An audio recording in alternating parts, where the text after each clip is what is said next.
ada yang tidak mampu menemukan atau pura-pura tidak mampu menemukan karena dia merasa nyaman di dalam zona seperti itu, yang tidak usah menemukan biar aku hidup seperti ini. Kadang-kadang terus terang aja dalam tanda petik itu mengikuti it yang bersifat negatif, unsur pleasure principle. Ingat, itu adalah unsur kebinatangan.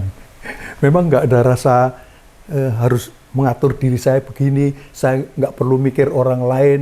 Dalam super ego kita kan gitu, unggah-ungguh, tata sopan santun, tata keramanya, supaya orang tidak tersinggung, nggak peduli orang kayak gitu. Ngomong suka-suka di publik atau di mana, kecam orang, suka, yang penting gua plong.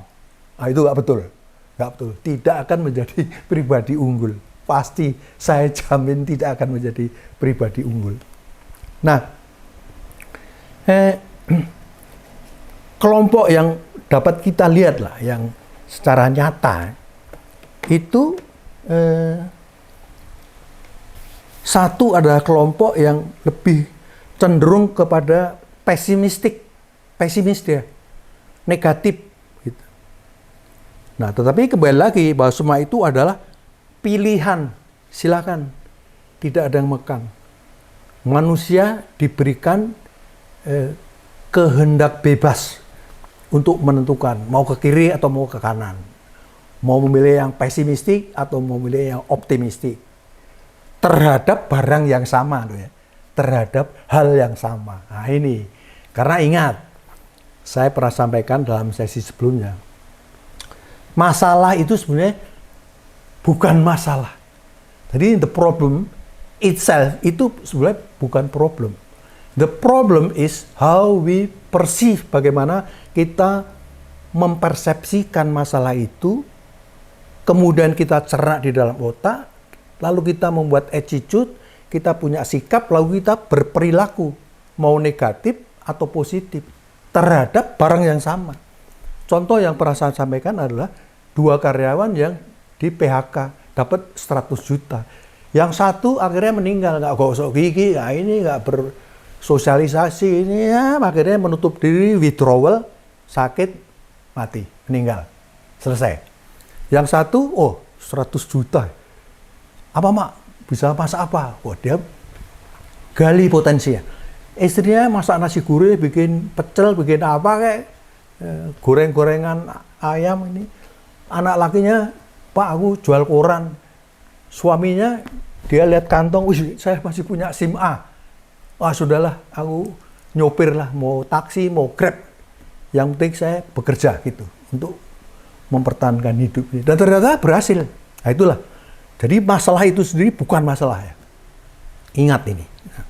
Begini juga di dalam psikologi positif ini, kelompok yang pesimistik melihat masalah A atau hal A atau perkara A itu secara pesimis, secara negatif.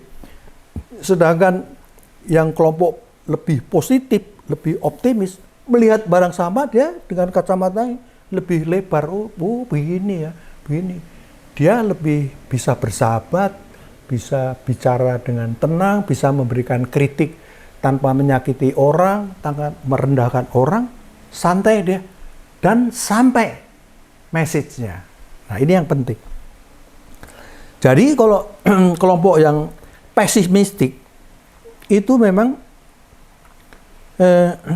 dia sendiri sebetulnya memang tidak mau. Dia tahu bahwa dia itu berada di jalur yang nggak benar itu, tapi nggak mau lah. Itu tadi mengikuti it-nya. Jadi ya yang penting gua puas lah. Pleasure principle. Defense mekanisme selalu muncul, dan biasanya, nah ini cilakanya, banyak orang-orang yang cerdas, banyak orang-orang pandai yang akhirnya mencari pembenaran alasannya, yaitu rasionalisasi. It sounds right, nampaknya benar, tapi itu sebenarnya dibenar-benarkan, pembenaran. Padahal dia sebenarnya sadar salah. Ya. Tapi ya itu tadi, mengikuti it-nya. Gitu. Dia lupa bahwa dia di dalam otaknya juga terdapat super ego yang mengontrol sopan santun, norma-norma, norma baik, unggah-ungguh, petuah, petatah, petitih, aturan. Dia lindas itu semuanya. Gitu. Nah, tapi ada satu kelemahan yang lama-kelamaan dalam waktu lama. Orang yang mempertahankan situasi, kondisi, cara berpikirnya, attitude-nya, perilakunya seperti ini, lama-lama dia akan mengalami distress. Artinya stres. Walaupun menggerogotinya pelan-pelan. Nampaknya dia puas. Dia bisa kritik orang lain. Wah, jatuh dia, kalah dia. Dia seolah-olah berada di atas angin. Seolah-olah. Tetapi dari pandangan segi psikologi positif, segi happiness, orang ini dijamin tidak memperoleh happiness. Yakin saya. Kok ditanya jujur ngomong berdua empat mata gimana bos sebenarnya? Sebenarnya aku tuh gelisah. Aku nggak puas gitu. Panas. Kepalaku panas sebenarnya. Nah itulah sebenarnya yang terjadi. Kalau jujur ya. Tapi kembali lagi. Biasanya orang-orang gini ya. Untuk jujur tuh nanti tunggu usia. Tunggu usia. Nah kelompok yang optimistik. Positif pandangannya. Ini menjadi pribadi yang betul-betul mempunyai homeostasis yang seimbang. Equilibrium tubuhnya itu seimbang. Cara berpikir, cara bertindak, yang baik, yang buruk, itu selalu dipertimbangkan. Dia punya equilibrium. Homeostasis dalam kehidupannya itu bagus sekali. Jadi dia homeostasis begini, tapi dalam kondisi begini sambil berjalan. Maju gitu. Jadi tetap dia dinamis, bergerak, tetapi seimbang. Nah itulah orang-orang yang memiliki optimistik cara pandang yang benar sebenarnya sebagai pribadi unggul. Kembali lagi, saya selalu menekankan tidak bosan-bosannya menekankan pribadi unggul. Karena saya di mana saja, mau di SMA, mau di perguruan tinggi para mahasiswa, saya selalu menyuarakan jadilah pribadi unggul. Kita dikaruniai, dianugerahi sebetulnya semua perangat oleh pencipta itu dahsyat, luar biasa. Cuman kadang-kadang kita tidak menyadari diri. Tapi begitu kita menyadari, wah bener. Kita merenungkan, wah hebat sekali. Kedokteran secanggih, sehebat apapun sekarang ini, baru cuil itu. Rahasia-rahasia yang sebetulnya masih terpendam di dalam tubuh kita, secara medis ya. Tapi sekarang coba, nanti kita akan bicara, nih mata saya, nih batu ginjal, operasi. Semua itu operasi-operasi sekarang itu udah gampang sekali. Nah, orang-orang yang biasanya sudah bisa memiliki homeostatis equilibrium yang stabil itu, orang-orang yang memiliki kesadaran moral itu post-konvensional. Saya tidak bosan. Ingat, ada pra-konvensional, ada konvensional, ada post-konvensional. Inilah pribadi yang sudah otonom. Aku sebenarnya nggak butuh hukum, hakim, pengadilan, polisi, jaksa, lawyer. Tapi saya tetap menjalankan yang baik. Demi apa?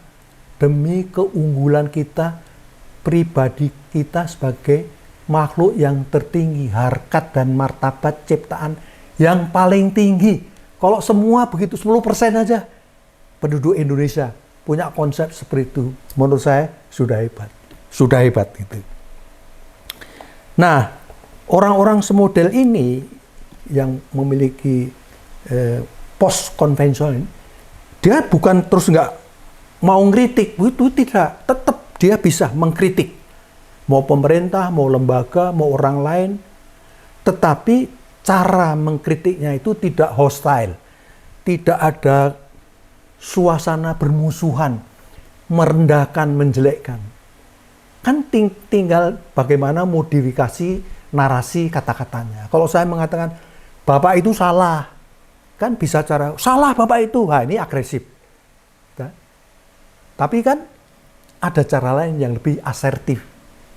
Jadi dia bisa mengatakan, Pak, sebaiknya ini dimodifikasi begini, supaya nanti sasarannya demikian. Dia tidak tersakiti hatinya, kritiknya masuk dalam konsepnya, dan dia bisa melaksanakan, mau melaksanakan. Ketimbang kita agak kasar, sarkastik, hostile, orang akan mundur, musuh. Nah, kok sudah timbul lawan, lalu kawan, nah ini pasti di tengah-tengahnya itu batas, tembok gitu. Jadi kelompok-kelompok pesimistik ini banyaklah di kelompok-kelompok di sosmed atau di mana itu. Walaupun terus terang kalau kita teliti secara statistik kadang-kadang agak aneh juga. Itu yang nama YouTube itu kok apa yang punya itu justru pengkritik yang negatif, maki-maki ke sana, banyak followernya, banyak subscribernya, otomatis apa? Banyak duitnya. Nah, ini. Saya kadang-kadang ngecek YouTube saya gitu. Memang kok loh, kalau saya mulai agak sentil-sentil kelompok lain atau ngeritik-kritik itu, kok banyak yang nonton.